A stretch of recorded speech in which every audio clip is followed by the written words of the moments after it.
Halo, selamat malam semuanya. Assalamualaikum warahmatullahi wabarakatuh. Perkenalkan sebelumnya nama saya Daniel Simanjuntak dari Prodi Manajemen kelas regular plus NIM 2892050101 Kampus Universitas Pancasakti Bekasi. Dosen pengampu Bapak Dermawan. Di sini saya akan menjelaskan tentang beberapa pengertian likuiditas menurut para ahli dan fungsi serta komponen-komponen dasar likuiditas dan tujuan-tujuan manfaat rasio likuiditas. Yang pertama, sebelum kita bahas tentang pengertian, di sini saya akan menjelaskan pertama yang dimaksud dengan likuiditas. Menurut para ahli, likuiditas adalah perihal yang menggambarkan tentang posisi uang kas suatu perusahaan dan kemampuannya untuk melunasi atau membayar kewajiban hutang tepat pada waktu jatuh temponya. Menurut Fred Weston, dikutip dari Kashmir 2008-129, menyatakan bahwa rasio likuiditas adalah rasio yang menggambarkan kemampuan perusahaan dalam memenuhi kewajiban hutang jangka pendek dengan menggunakan aktiva lancar. Nah, apa perbedaan likuiditas dan rasio likuiditas? Yaitu untuk rasio likuiditas kita dapat artikan yaitu sebagai alat pengukur dari suatu likuiditas yang diantaranya ada seperti cash ratio, current ratio, dan quick ratio. Untuk fungsi likuiditas, untuk fungsinya yaitu memiliki beberapa fungsi utama bagi perusahaan lainnya. Yang pertama itu ada untuk media untuk menjalankan aktivitas sehari-hari. Dua, sebagai antisipasi dana yang diperlukan saat ada kebutuhan mendesak. Yang ketiga, memudahkan nasabah atau bagi lembaga keuangan atau bank yang ingin melakukan penarikan uang atau penarikan dana.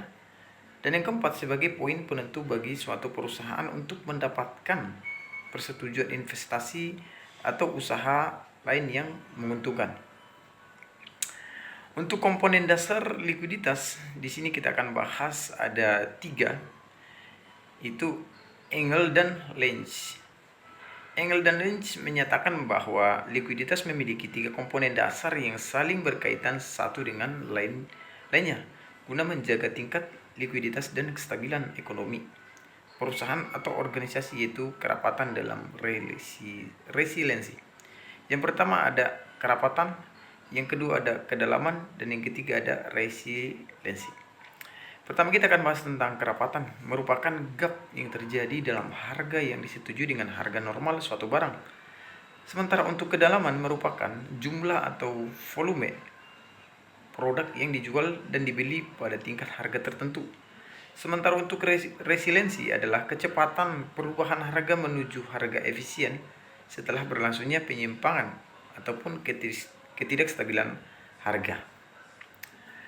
Untuk tujuan dan manfaat rasio likuiditas, yaitu menurut Kashmir 2010-132 ada 9 tujuan.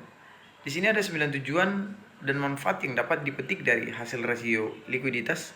Yang pertama, untuk mengukur kemampuan perusahaan membayar kewajiban atau utang yang segera jatuh tempo pada saat ditagih. Nah, berarti untuk kemampuan membayar kewajiban yang sudah waktunya dibayar sesuai dengan jadwal atau batas atau tenor yang telah ditetapkan pada tanggal atau bulan tertentu.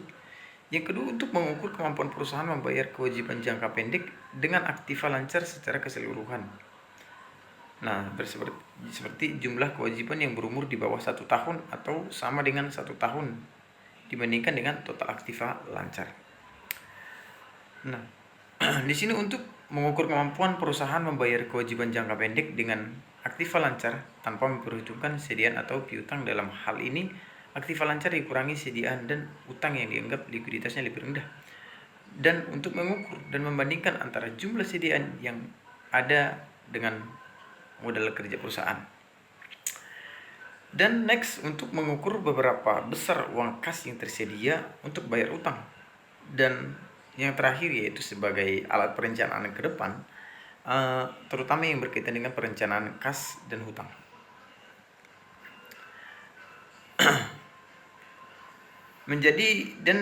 Tambahan juga menjadi alat pemicu bagi pihak manajemen untuk memperbaiki kinerjanya dengan melihat rasio likuiditas yang ada pada saat ini ya, yaitu biar pada pihak luar perusahaan seperti pihak penyandang dana seperti investor gitu ya, kreditor, distributor dan masyarakat luas atau rasio likuiditas bermanfaat untuk menilai kemampuan perusahaan dalam membayar kewajiban kewajiban kepada pihak ketiga atau kayak outsourcing gitu kan. Dan yang kelima di sini kita akan bahas tentang berikut adalah beberapa rumus dan contoh rasio likuiditas yang sering digunakan. Ini yang paling sering ya digunakan, itu rasio lancar atau current ratio. Current ratio merupakan cara perhitungan rasio likuiditas yang paling sederhana dibandingkan cara lainnya. Perhitungan ini dimaksudkan untuk mengetahui tingkat kemampuan perusahaan dalam memenuhi kewajiban jangka pendeknya dengan aktiva perusahaan yang liquid pada saat ini atau aktiva lancar atau current asset. Serta untuk rumus perhitungan current ratio adalah sebagai berikut. Current ratio sama dengan current asset dibagi current liabilities. Contohnya yaitu suatu perusahaan memiliki aktiva lancar sebesar 10 miliar dan kewajiban lancarnya sebesar 5 miliar. Current ratio merupakan itu adalah 2,0. Nah, di sini ada rasio cepat atau quick ratio.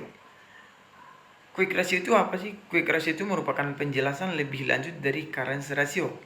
Perhitungan quick ratio hanya menggunakan aktiva lancar yang paling liquid untuk dibandingkan dengan kewajiban lancar. Cara perhitungan quick ratio yaitu quick ratio sama dengan current asset dikurang inventory dibagi current liabilities.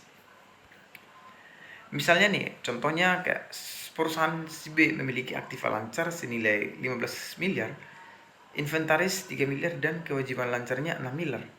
Maka rasio secepatnya adalah 15 miliar dikurang 3 miliar dibagi 6 miliar sama dengan 2,0. Sementara untuk rasio kas atau cash ratio adalah perhitungan likuiditas lainnya yang melibatkan kas perusahaan.